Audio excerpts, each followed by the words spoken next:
Hi everyone, Julia here from Little Shop of Nerds, and I'm with Mike, what's up?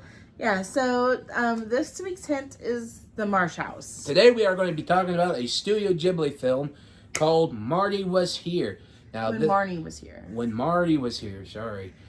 Now, this is a good film we watched, and it's nice, sad, a little teach you who you really are inside. Yeah, and here's Noelle again, my little baby. I love her. Yeah, so Fatty. she's very fat. Like, oh my God, she's like, I think the last time we took her to the vet, she was like 11 pounds. So she's a fatty because she eats and sleeps. And now she's getting her head stuck in a bag. So it's a Studio Ghibli film. I do believe it came out in 2014. And this is only the second time that I've watched this movie. I'd never seen it before. I think this is what's the third time. And it was very good. At first, like when you got to about the middle of the movie, I was thinking that maybe this is like a young love type of movie between two girls. But then I hear what the end, we're not going to spoil the ending just yet. Nah. And then I realized, I was like, okay, that kind of makes sense now that I think about it. Yes. Not that there's anything wrong if it was like a story about, young love between two girls. I'm just saying that's how it felt at first. Yes. It starts out with a girl named Anna. Wait, or is it Anna? Anna, okay. Mm-hmm. Either way, she had an asthma attack at school, and the doctors look her over. Her foster mother is trying to figure out what to do, saying she was a nice, happy girl, and now she just seems cut off by the world. Yeah, and we find out later why she became the way that she is, but we won't get into that just yet. But yeah, like she had said something about when she was getting checked over by the doctor after she had her asthma attack. She goes, "I've cost you money again," and at that time we didn't really know that she was her foster mother. We just thought it was her mother. And then when she was talking to the doctor, she did mention when they were brought to her or something like that. So the doctor suggested, well, maybe you should send her to your relatives in a small town because they live in Sapporo. And Sapporo, if you guys don't know, is the biggest city in Hokkaido, which is the big giant island north of the main island of Honshu of Japan. Yes. So, the temperature or the climate's definitely, there are definitely some parts where, they do, it's like, kind of like Canada for us, where they get more snow and it's more colder and stuff during the winter.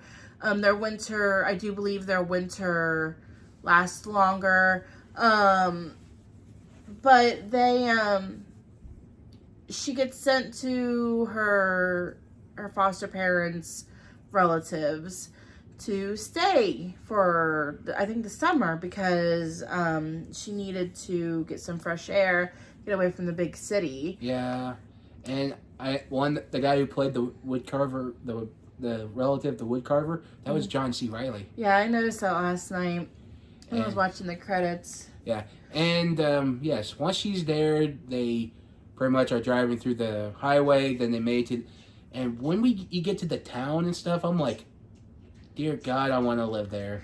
Yeah, it's a small town, and I would love living in a small town like that. Because I live in like, I guess this is more like the suburbs of a big city. And I live in You live in it's not as small as it used to be. Yeah, well, it used to be small, but now it's getting Yeah, bigger. that's because one of the other cities are coming in on it. Yeah, and anyways, like I was saying, I prefer a small town like that. Hell, I would love that house. Yeah, that was a nice house. The relative's house. I'm talking about the relative's house, not the... That's what I'm saying. Yeah, that was a good house. Yeah. So she shows up, and she finds that her mom had given her postcards so she'd at least write to her. So she basically just wrote, "Hey, I made it safely. I'll see you later." And she takes it down to the post office box. And she's telling her aunt, well, I think she calls them her aunt and uncle. She tells them, "Hey, I'm going to go do this, this, and this." And they're like, "Okay, have fun." Like, they didn't, just as long as she came back, they didn't care. That's pretty much every Gen X parent. Yeah, so they, they did have children of their own, but they had grown up. So it makes sense that they would be like that. Sorry, boomer parent, because think, we're like, what, millennials? We were millennials, yeah. So think, even because I know Gen X will say this, but this also happened to millennials. Our parents will say, "Don't come back till the street lights on." See, I can confirm because my mom was born in 1964, so she's a boomer. Same with my parents. She was just like, as long as I came, when we used to live in a small town like that when I was growing up until I moved out to the country. But my mom was basically just like, "Make sure you're back before the streetlights come on." I'm like, okay. Yeah, my mom, dad's like, hey, just tell where you're going and make sure you're back by a certain time. Yeah, so. Yeah, and yet they say, and people say, "Well, this was only Gen X." No, it was also millennials too, motherfucker. Yeah, so they so she goes to the post office box, drops off the postcard. And then she kind of like walks around the village a little bit and she sees this mansion. So she goes over to the mansion. Of course, no one's living in it or anything like that. And she's walking and let's just say this mansion is cut off by what? Like a river? Like when the sea would come in at tide, yeah, it would be cut off. So you have to have a boat to get back and forth. This was low tide. Yeah, when the low tide is out, you can walk over there, but when the high tide is in, you have to have a boat. Yeah. And she goes, no one's there at the house. And then I think she once turned and she actually saw someone in the window. Yeah. It was a girl with blonde hair, but she fell asleep, so she got cut off by the high tide. Yep. So, this one guy, his name is Toichi. He had a boat and he came out to get her. Like, it seemed like he knew that she was there. Yep. And he came out to get her and took her back. And then that's when she saw the girl in the window with blonde hair. Yeah. And she asked her aunt and uncle about it. And they said no one lives there. And you got to meet Toichi and everything. And She kind of formed a little friendship with Toichi because he would take her out on his boat while he would fish and she would sketch, and they wouldn't even talk. They would just sit there. Yeah. And, they did the old, festival, then, Well, no, they had this thing. Kids are dicks because they were having, like, this trash pickup thing, and these kids were going over there and making fun of him. And then there's, like, this fat girl who thinks, like, she's Queen Bee or whatever. And so the girl's mother and Anna's aunt tried to, like, put them together so they could maybe become friends.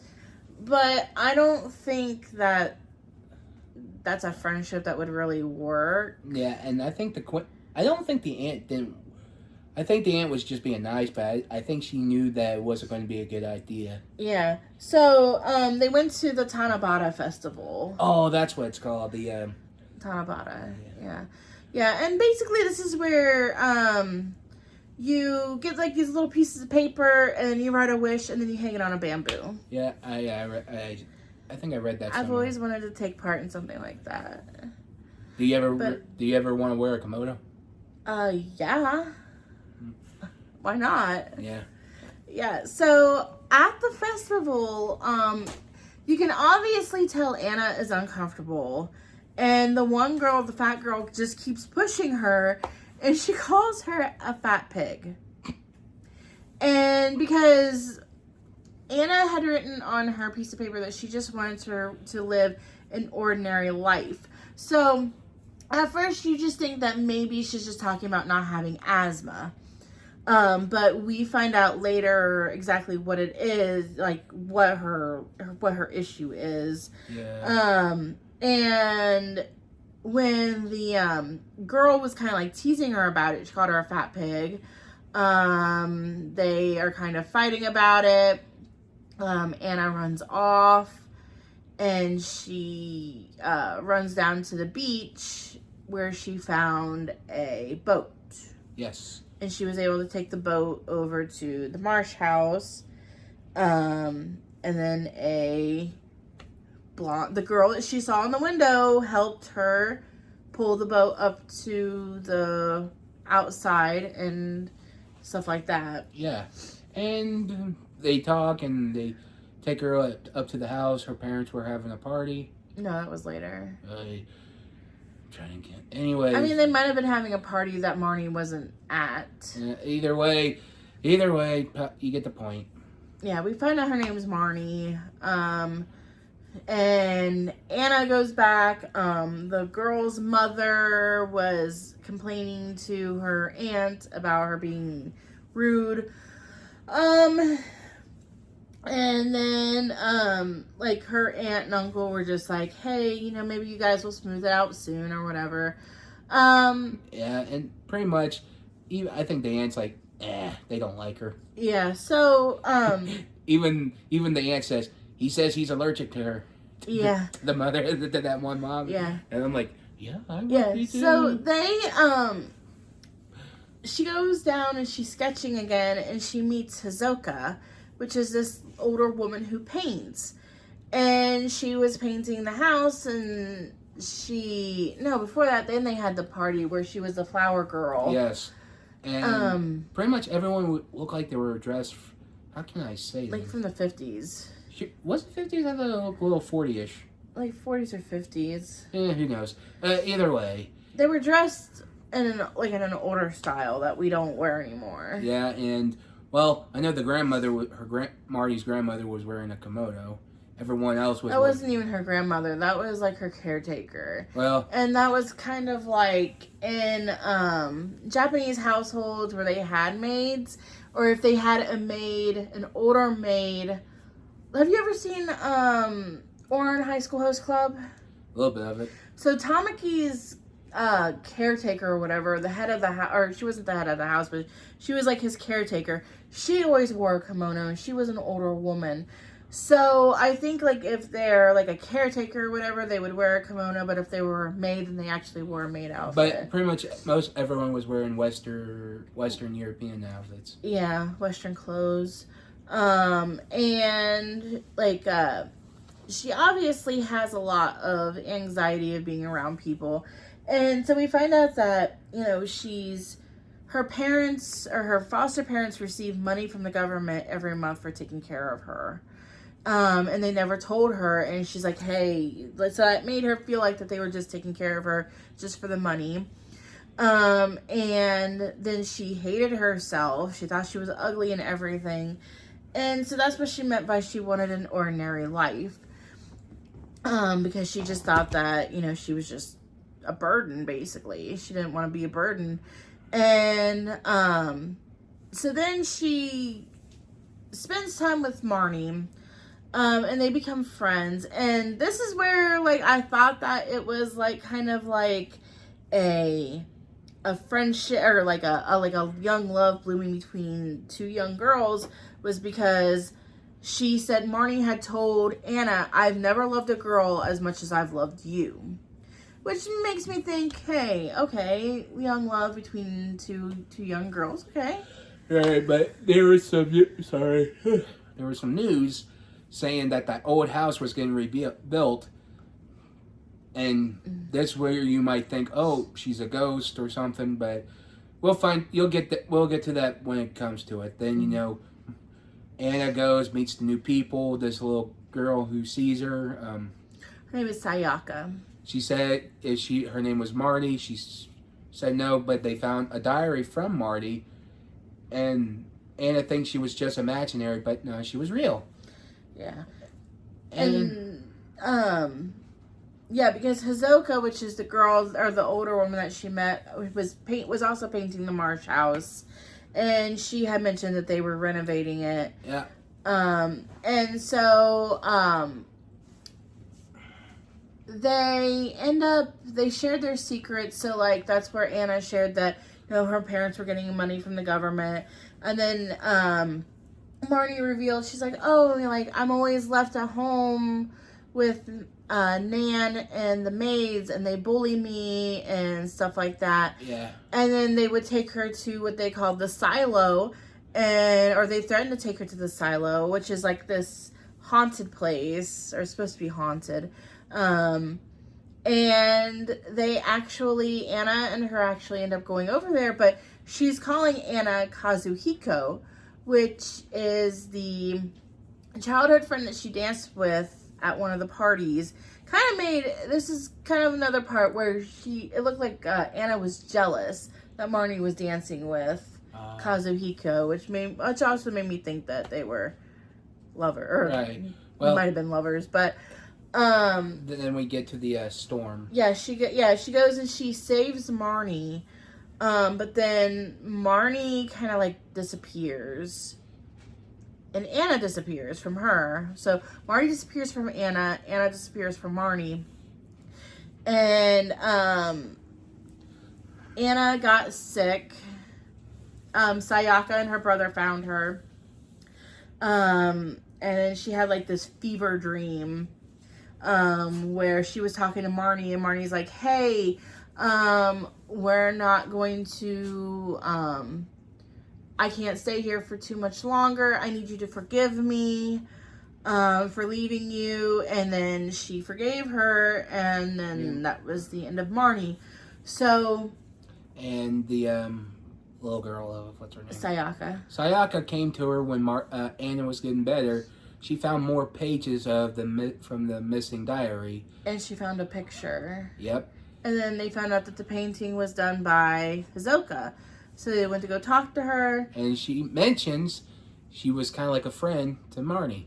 And then we learn about Marnie's backstory. She was pretty much saying she was neglected. She was pretty much neglected by her parents. The staff was abusing her. She had no one in her life until, what's his name? Kazuhiko. Kazuhiko came, saved her. They got married. They had a kid. But Kazuhiko died, and... Yeah, Kazuhiko died, and Marnie could not take care of her by herself. So she sent her to a boarding school. Well, when her name was Emily. So when Emily came back at 13, she basically did not want anything to do with her mother. They got into a fight. Emily left.